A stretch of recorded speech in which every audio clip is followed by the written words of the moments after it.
మన హృదయము మన ఎదుట దోషారోపణ చేస్తే, నీ హృదయం నిన్ను గద్దించినప్పుడు నువ్వేం చేయాలట?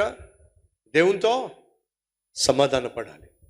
నీ హృదయాన్ని సరిచేసుకోవాలి. అలా సరిచేసుకుంటావనే దేవుడు నీకు మనస్సాక్షిని ఇచ్చాడు. ఆ మనస్సాక్షి ఏం చేస్తుంది? నువ్వు తప్పు చేసిన ప్రతిసారి అది గద్దిస్తుంది. ఈరోజు మనలో ఎంతమంది మనస్సాక్షి బ్రతికుందే? నువ్వు తప్పు చేస్తున్నప్పుడు, నోరు పడేసుకుంటున్నప్పుడు, ఎదుటి వారిని గాయపరుస్తున్నప్పుడు, అబద్ధం చెప్తున్నప్పుడు, అపవిత్రమైన వాటిని చూస్తున్నప్పుడు, నీ శరీరాన్ని మలినం చేసుకుంటున్నప్పుడు, దేవుడు చూస్తున్నాడు అనేటువంటి ఇంగిత జ్ఞానం కూడా లేకుండా నీ ఇష్టం వచ్చినట్టుగా నువ్వు జీవిస్తున్నప్పుడు నీ మనస్సాక్షి నిన్ను గద్దిస్తుందా? ఆ గద్దింపుకు లోబడి, ప్రభువా నన్ను క్షమించు, మళ్ళీ తప్పు చేశానయ్యా, మళ్ళీ పాపం చేశానయ్యా అని మోకాల మీద పడుతున్నావా?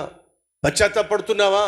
దేవుని యొక్క ప్రేమ నుండి, ఆ ప్రేమ విధించే శిక్ష నుండి తప్పించుకొని మనిషి పారిపోతున్నప్పుడు, అలాంటి మనిషిని సృష్టించినందుకు మనిషి అయినా శిక్షించబడాలి.